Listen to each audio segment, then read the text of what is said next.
So are you losing yourself in your God? Surrendering? That's actually kind of an important thing. In Gloria's prayer, she said something that, and other people say that when they do the opening invocation, and it always gives me this little glitch of terror. When they say, "in spirit moving through Reverend Harriet," I'm like, that's a lot of pressure. I'm like, shh. And it reminded me, because y'all know what's happening in 2 days? What holiday starts in 2 days? Hanukkah. So it reminded me, as she said that, there was a rabbi that I knew who went and spoke at a New Thought church. And he heard, before they did the prayer, they pray the speaker in before the service. And that's what they were saying, Spirit's moving through him and the divine. And he just said that was so different, because in the Jewish tradition, you're taught to argue with the rabbi, and that's part of the culture. And I remember going to a Jewish group at a temple on a Saturday morning, and they did. He would say the passage and what he thought it meant, and then everyone, their job was to argue with him. That was part of the tradition. So he said, to suddenly have God moving through me and what I say is the word of God, he said, that was really fun. It's all about perspective. So it's important that, and actually someone did ask me once after service, this is at another center, they came up to me and they go, can I keep coming to this community if I don't agree with everything you say? And that's really important. We want to really maintain your own integrity and authenticity with yourself. And that's why I say lose yourself in the spirit of your understanding. So I'm about to say a lot of words, and some of them you may vibrate with and sometimes you may not. But the idea is allow it to help you, whatever they are, to go deeper in yourself. The reason why arguing is such a part of the Jewish tradition is because it helps you discover more about who you are and how you think about things. So that's my invitation always. I just happened to think about it today when Gloria did that very lovely prayer that terrified me. So we're on this wonderful pilgrimage. 2 weeks ago, I was saying that there's 5 weeks between then and the end of the year. This was November 26th, and so now we have 3 weeks. And what I like to say is that, for me, this is a pilgrimage in time. Often pilgrimages happen in a location, in a physical place. But there's a time of year, and I believe this time of year, the veil is very thin. And so as we are walking between here and December 31st, to allow ourselves to, in this wonderful darkness that's enveloping us more and more through the season, to feel that new birth, that new idea, that new light that wants to be birthed in, through, and as us. I've always been living God's vision, but it's always going to grow. God is infinite. I use the word God, by the way, because I'm comfortable with it, but please feel free to translate in your head. I'm not attached. It's just a word. This infinite love intelligence is infinite, so it's always going to be growing through and as us. So there's always a new way to expand, a new way to become more of who we already are. And so I believe that this time of year is a wonderful time to catch what that idea is for us. And then last week I was talking about Rudolf Steiner. Now, I haven't read a lot of Rudolf Steiner. He started the Waldorf schools. I know you went to Waldorf schools, Lori. And I've only read one book about him. It was years ago, and I don't have the book anymore, but I remember these two things. These two things really stuck with me about how to nurture our inner spirituality. And so last week I talked about the first one, which is developing and nurturing our awe and wonder in life. To allow ourselves, like children, to stay in that state of wonder and be, wow, because Spirit is always, even now, in this very moment, that presence within you, there's always something new wanting to emerge. It's completely engaged in its creation all of the time. And so when we really engage back with it, and we are in this wonderful relationship, there is this constant moment of, wow. It's just this amazing moments of awe. I think of with Hanukkah, it was the miracle of the 7 days. They had enough ointment for one candle. They had no resources, and the candles lasted for 8 days. That's the miracle. But what is interesting about the Jewish people, and we're going to be, for those of you who don't know, going through the world's religions next year in 2018, using Houston Smith's book, The World's Religions. One of the things he points out is that the Jewish people saw themselves, their perception, their story to themselves. The stories we tell ourselves are incredibly powerful. And the story they told themselves is that they were chosen. And from that, this one little indigenous tribe that was like thousands of indigenous tribes all over the planet, has had an impact, has impacted our world history for years to come because they believed it. Now, we heard that reading today where we are the center of God's universe, where, as St. Augustine would say, we are the center of the universe where there is no circumference, because there's only one. So whether it's you as an individual, as a family, as a culture, as a religion, as a nation, as an earth, when we recognize and own the fact that the infinite love intelligence of the universe, all of that infinite nature, the billions and billions of stars and galaxies and dark holes, the dark matters, I mean, when you start reading about it, it is mind-exploding to recognize that infinite nature that's beyond what our mind can even contain or imagine, cares, because every one of us is chosen, because there's only one. And every moment in time and space is that chosen time and space. And that is how we cultivate this sense of awe and wonder in our everyday life. Even now, that wonderful infinite love intelligence is revealing itself to us individually and collectively as we continue to stay open and allow it to reveal its miracles. The other aspect that Rudolf Steiner says to develop our spiritual awakening is, he said, interestingly, to have an idol. Now, we don't believe in idols, and we know in the Torah, they say, don't have idols. I was reading something from the monks on Mount Athos, they're Eastern Orthodox Christians, and someone asked Father Maximos, because in the Eastern Orthodox tradition, they have icons, statues, and images all around, everywhere, and they talk to them, they pray to them. And someone said, well, isn't that worshiping an idol? We're told not to do that. And so I really love this important, to me, this is the essential distinction that Father Maximos makes.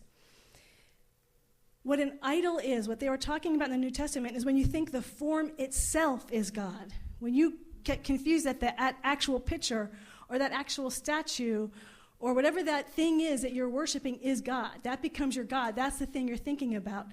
He said, what an icon is, it's an image represents the infinite formless. It's very hard to feel an intimate relationship with something that is so vast that our mind can't even humanly conceive it. So it comes through on these images, and he said, we look at these images, but we recognize it's not the image itself that we're worshiping, it's what the image represents, the infinite formless spirit behind it. But it's through that image we can start having a little bit greater connection humanly, and that opens us up to this wider idea. So I think that's ultimately what Rudolf Steiner was referring to, not an idol, a form, to take a person and make them your God. But what does that person represent in our life? What is that an image for that we want to grow into?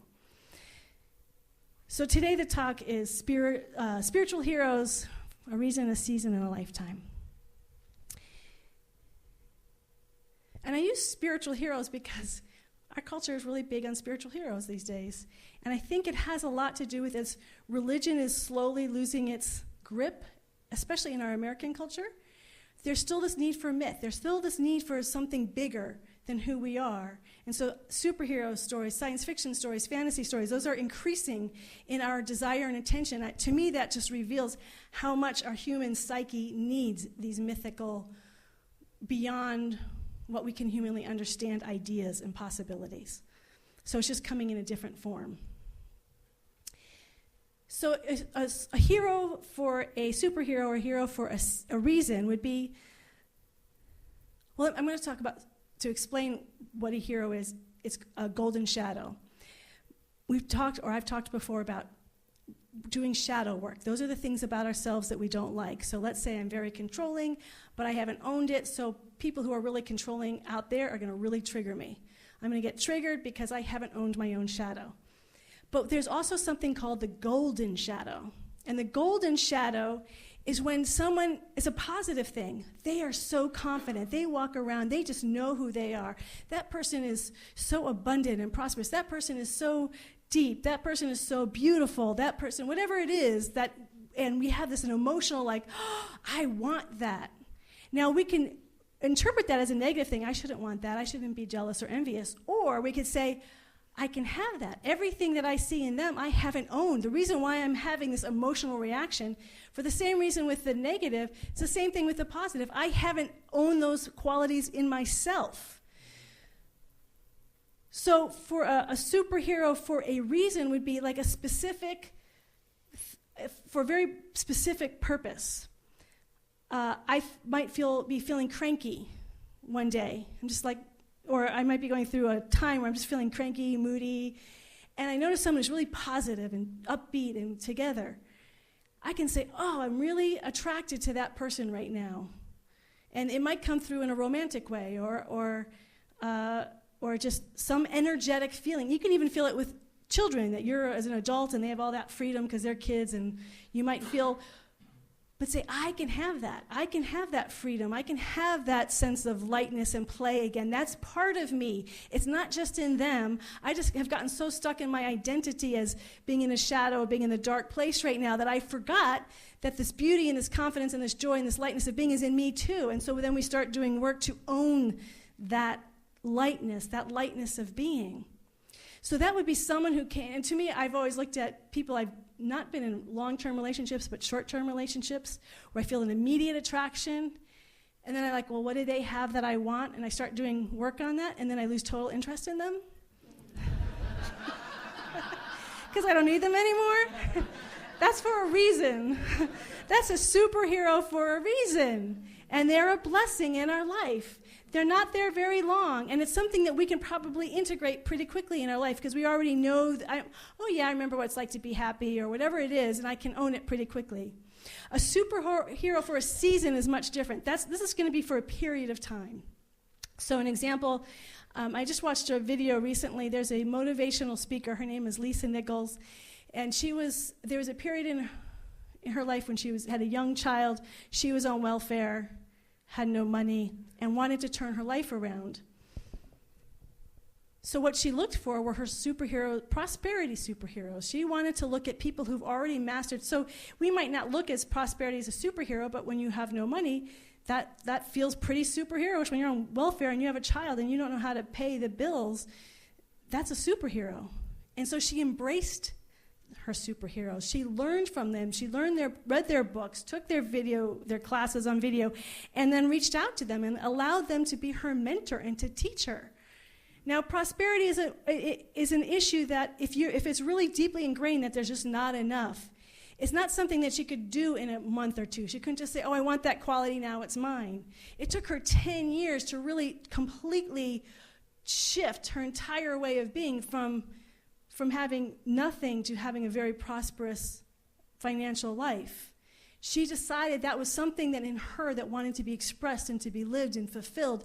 And so she had several superheroes specifically for that purpose. It was a season in her life. It was a 10-year season that she had to keep returning to, because what happens, just a side note, if we do a little work on an issue, prosperity is such a major one, that if you take a class, you might see some shifts.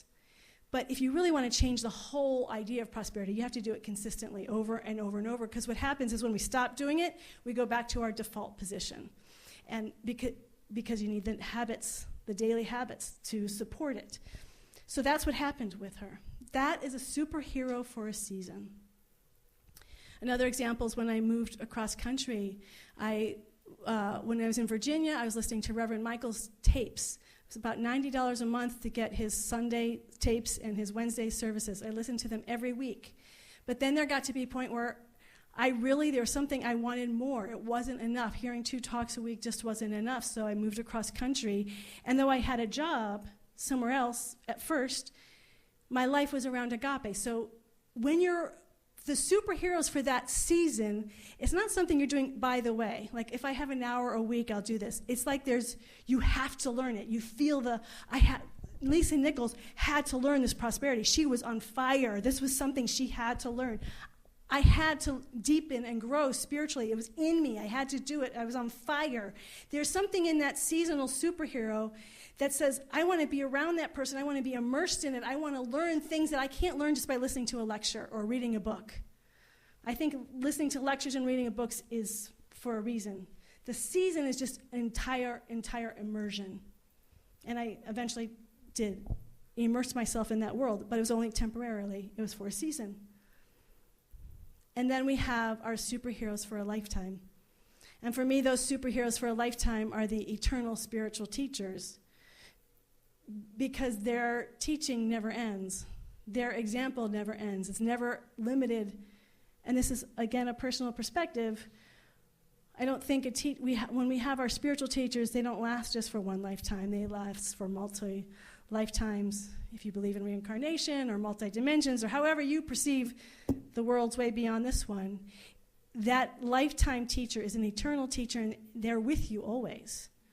They're always teaching us more and more about who we are. They're integrating. They're so far ahead of us that we always feel like we have a long time until we get to where they are. So those would be spiritual teachers like Jesus or Buddha, or many of you may have master teachers who are on the planet now, walking the planet, that they just continue to push you to be more than who you thought you could be. But whatever they're doing, they're not doing it from a human place. It's doing from a spiritual place. The spiritual aspect in them is teaching the spiritual aspect of you. And so there's just this internal superhero quality. So the question then is, who have been your superheroes? It's an interesting exploration to just look in the past, who have been your superheroes for a reason, a season, and a lifetime. And right now, as we're on this pilgrimage, who are the people that really are exciting you? Who are the people you're like, I think sometimes we're afraid to say it because jealousy and envy have got such bad qualities. So let's let go of jealousy and envy. But just people like, wow, I wish I could be like that. Or they have something that I would really like to have, that I really admire that in them. We're allowed to admire people. We're allowed to learn from people because they are the gift to us. We're a gift to each other. And if we're not inspired by people, then we don't have that awe and wonder, that humbleness to be in awe and wonder of like, wow. And instead of feeling not enough, we can say, how can I embody that? What do I want? So it's a wonderful inquiry. And who are your lifetime teachers? And what are your lifetime teachers trying to teach you now in this time of pilgrimage? There's two other aspects about being superheroes. Because we're all becoming superheroes. We're all superheroes in the making. Is conditions create superheroes, right? If you're watching a superhero movie, there's some great big thing happening. And so we have a time in our planet where just things are overwhelming. The fires, we have fires in Southern California right now. It's just, I can only read about it so much because I get overwhelmed by it because we just had the Northern Californias and the earthquakes and the hurricanes and then the shooting violence. I mean, there's so much happening. But that's when we have to discover our superhuman qualities. And who are the people responding in a way that inspire you, that you are feeling, we know it's not just an intellectual, oh, that's great. There's an emotional, like, wow, they really are moving me. Like that is a response that inspires me. As a community, we're going through a shift. We're not sure about our space, and we're looking at the possibilities. It's a condition. Conditions create the superhuman response. What that means when I say superhero response is discovering things that we may not normally, if those conditions didn't come up, we would not even know these were in us. These possibilities, because we're always growing and becoming more. So circumstances actually call forth more of us than we thought we had. So conditions can do that to us. So if we look at conditions, I just think we're in one big video game, and there's all these obstacles. And after we get to a certain level and master these obstacles, we get pushed up to the next level, and the obstacles get a little bit more challenging. So if we look at it as fun, and I don't know what happens in video games if you evolve in video games, but hopefully, humanly and spiritually, we're evolving through all these different circumstances and conditions. But the final thing I want to share has been a brand new idea, a possibility in my head that I never thought of until this past week. And it came because I had two different conversations with people, and just in passing, they both said, well, the veil is thin now, and we're listening. And that just excited me, because I've actually been saying this for several years, and I've never had it fed back to me. And to feel like people are in this with me, that sense of two or more gathered consciousness, what I found is my own interior world started quickening. I just like, I have other people with me. This is so exciting. And it felt like it activated more of an openness, more of a willingness. So with that new experience, I read something that Yogananda wrote, which is something that I had never thought of. he was getting to a point in his life where he was just so busy. It was right around the holiday season, and he was running around trying to get things done, and he felt like he had abandoned his spirit, his connection with God, because it only lasted for 4 days for him, where he got so busy that he felt he abandoned God. So then he was going to quit. He just said, the busyness is taking over. I need to go be with God. And he said, the voice of God said, no, I'm with you always. You need to keep doing what you're doing. And Yogananda said, well, if you're with me always, you need to prove it to me, because I need to see you as Krishna and Jesus and all their disciples walking towards me on a sea of golden light. That is someone who has a definite close connection with spirit. And he said, as soon as he asked it, he got it. The image of Jesus and Krishna and all their disciples walking in a sea of light towards him. And then he said, and this is the part that never occurred to me, he said, if this is real, I need to know this is real. The person I'm meditating with, can they see it too? And immediately they saw it too.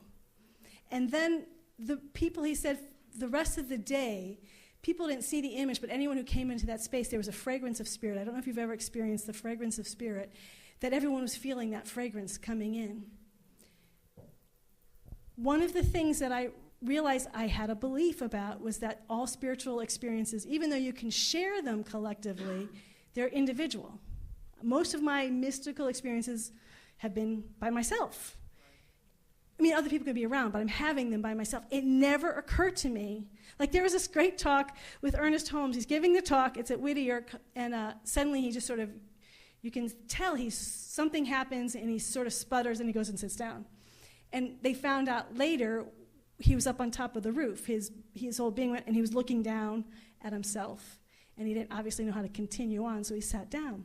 And I thought, wouldn't that be great if you have the collective experience and everybody went on top of the roof?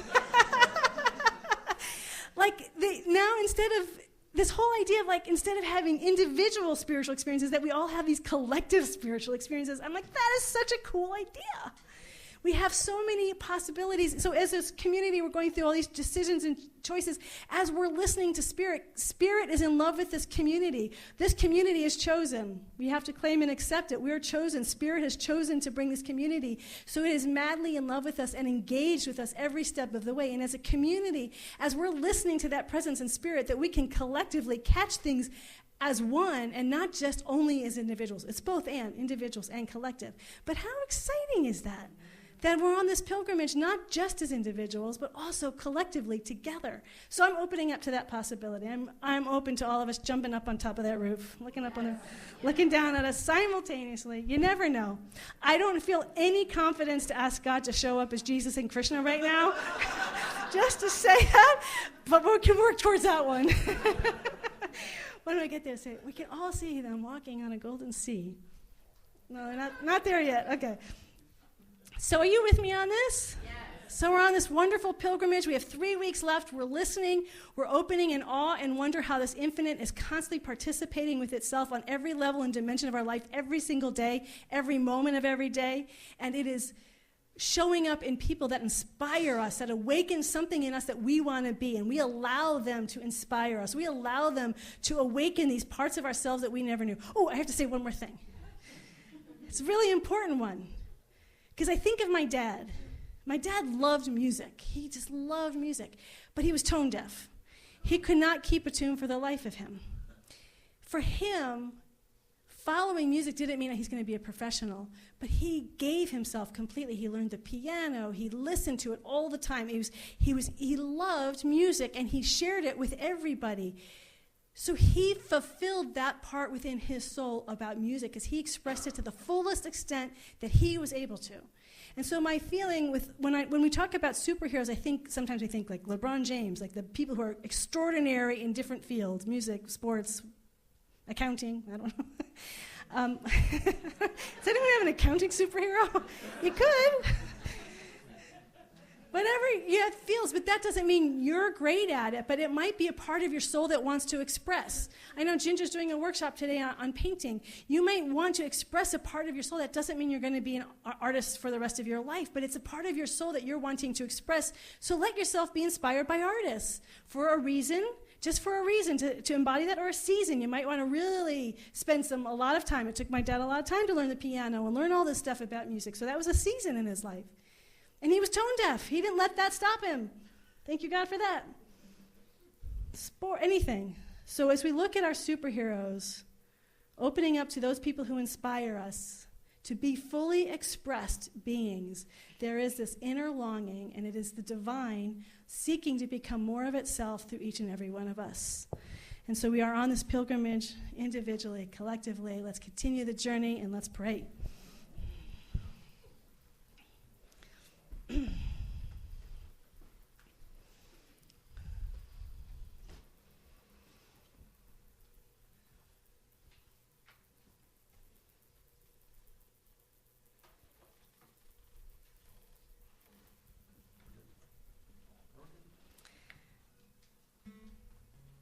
So I join with all of you.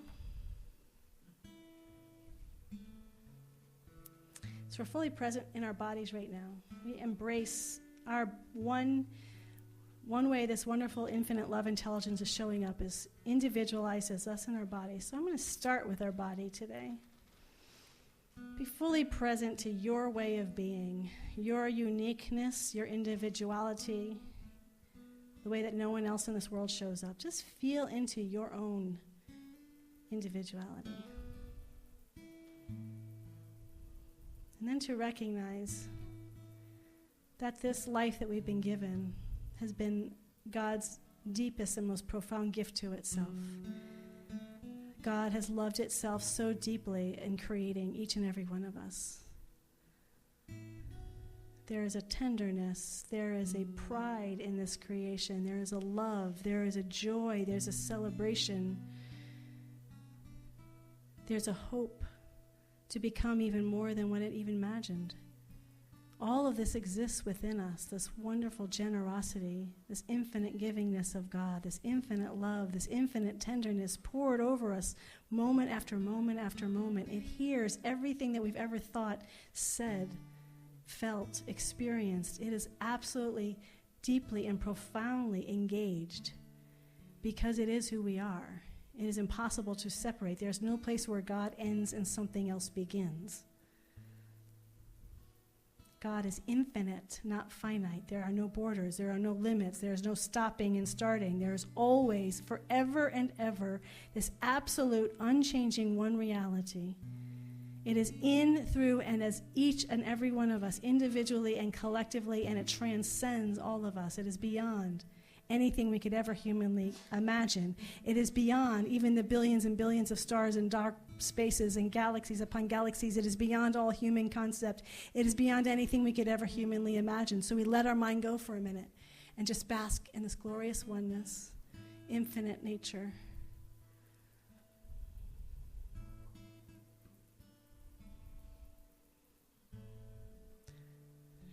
And in the basking, we recognize it is alive and awake here and now in this room as all of us.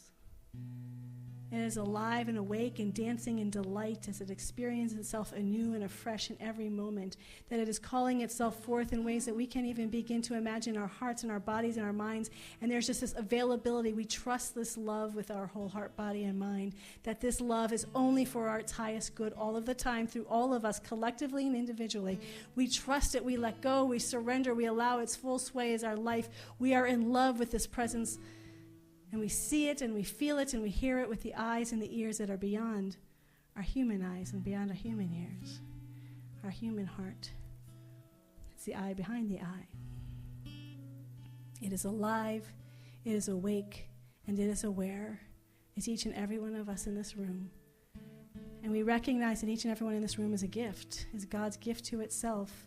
And we celebrate the God's gift through all creation, all the people and the variety and the religions and the cultures and the nations and the infinite stories that are being told. All of them are God's gift. And so we celebrate the gift of every being on this planet. Every story that has ever been told and will be continued to be told is God's gift to itself. We celebrate and know the power and the presence of the love of God as in infinite resources, infinite supply, that even as there are so many things that feel like they are being destroyed and taken apart, there's always, always eternally new life. There's always new possibilities that we can't even see here and now, but we know that this new life is good. It is good because it is of God. And so we call forth the eyes to see this new life that is emerging in every area of this planet Earth. Through all the places where we are feeling the pain and the suffering and the destruction, we also open to the light that is there behind it, that is waiting to be birthed and to be seen and to be nurtured into its new revelation, new creation here on earth as it is in heaven. It is all happening within us now, within this wonderful collective consciousness that is the I am that I am. And it is as this I am now, I invite us to call forth anyone who is feeling into that darkness, ourselves, friends, family, people that we know, call out their names so they too may be activating this wonderful light into the healing process of their life.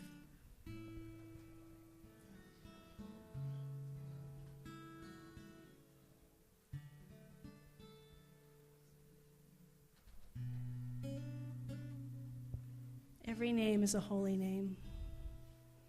Every name is a sacred presence and precious creation of pure spirit.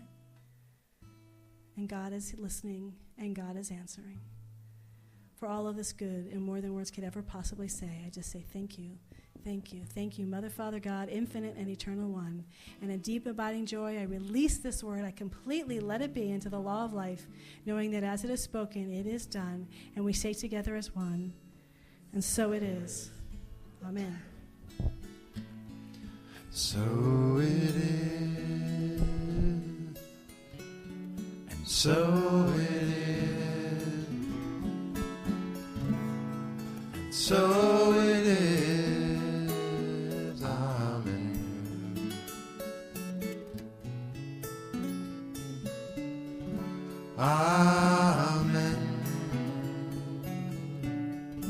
Amen.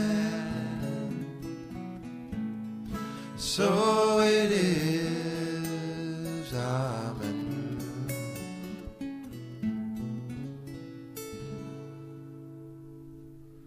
Amen and amen.